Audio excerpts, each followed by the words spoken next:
Bonjour à tous, donc une petite vidéo de présentation de la canne à thon que j'ai montée cet hiver, une canne destinée à la pêche au leurre sur chasse, ici en Bretagne, et notamment plutôt les petits poissons de la région, ceux qui font entre 40 et 100 kg. Pour les plus gros poissons, j'ai des cannes plus puissantes. Donc je suis parti d'un blanc Suzuki, le RX GT 7102, un blanc de 2,38 m, PE10, donc une puissance de 100 livres.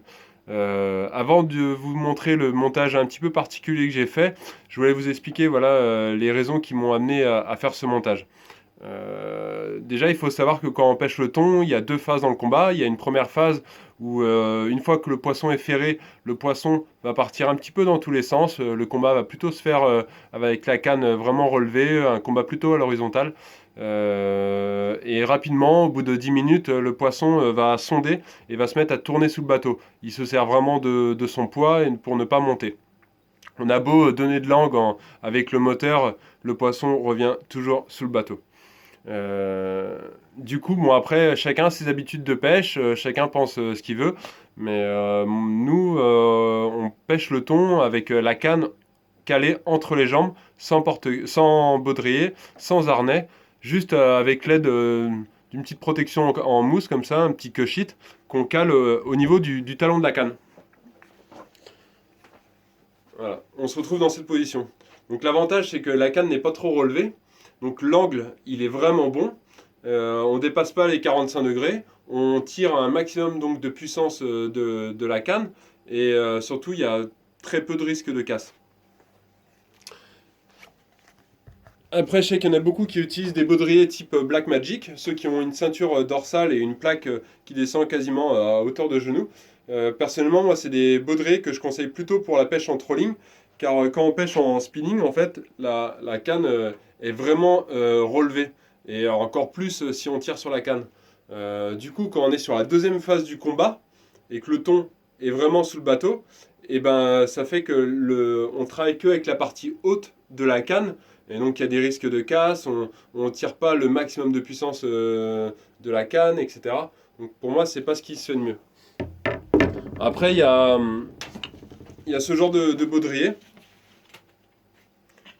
Des baudriers qu'on peut plus ou moins monter, quoi. Mais le problème, en fait, c'est quand on utilise ce genre de baudrier avec une canne classique, c'est que quand on arrive à la deuxième phase, encore une fois, on est obligé de baisser la canne et donc en fait de se pencher en avant. Et quand on se penche en avant et qu'il y a 10 ou 13 kilos de frein, c'est vraiment désagréable pour le dos, on ne peut pas tenir longtemps.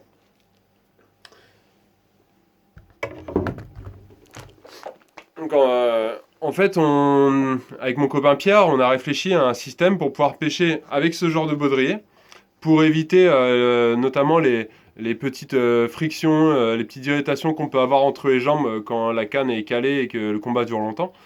Et on s'est aperçu que le problème, c'était la longueur du talon. Clairement, pour pouvoir utiliser ce genre de baudrier sur des poissons qui sondent, eh ben, il faut vraiment un talon qui soit très court. Alors le problème, c'est quand on pêche le thon au leurre sur chasse, c'est que quand on lance, eh ben, on a besoin d'un talon qui soit assez long. Et même quand on pompe, quand on suit le poisson avec le bateau, etc., on a besoin d'un talon long. Et ben, du coup, on a fait un talon télescopique.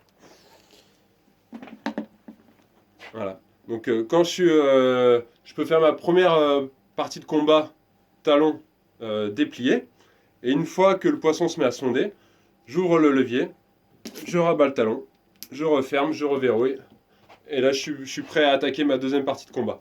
Donc là, il n'y a pas de problème, mon dos est bien droit. Ma canne ne dépasse pas les 45 degrés. Je suis à peu près à la même hauteur que si j'avais la canne entre les jambes.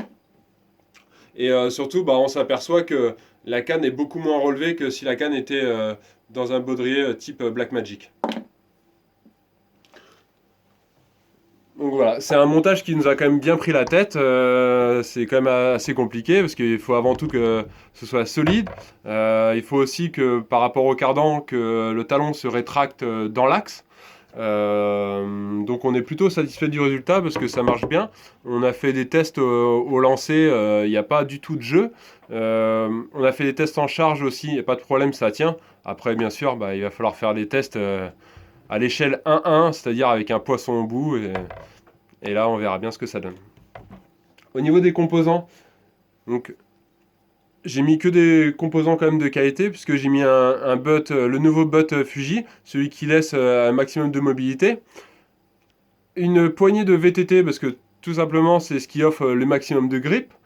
C'est Goulven qui m'avait donné l'astuce, c'est vraiment génial, j'en mets sur toutes mes cannes.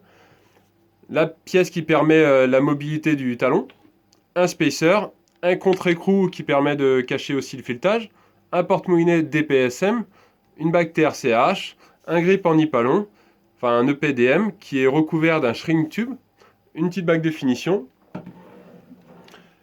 un anneau de la série RV, donc ça c'est une nouveauté de chez Fuji.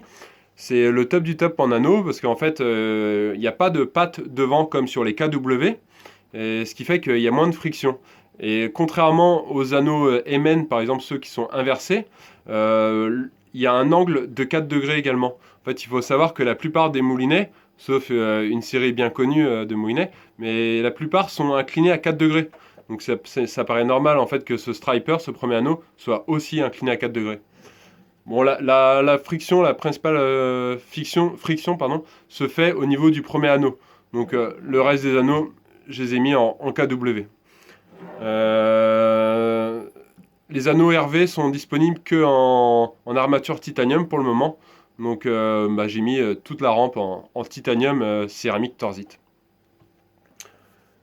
Donc voilà, présentation de la canne. J'espère que ça vous a plu. Je vous refais une petite démo. Talon déplié. Si je veux, je peux faire tout le combat comme ça. Hein. Mais pour la deuxième partie du combat, talon replié. Voilà. Donc je tiens à remercier mon copain Pierre avec qui on a bien travaillé quand même sur le sujet. Et à Goulven, remercier Goulven parce qu'il nous a quand même bien soutenu dans le projet. Et c'est grâce à lui si maintenant je monte des cannes et je cogite à ce genre de projet. Donc voilà. Bon j'espère que ça vous a plu et à bientôt.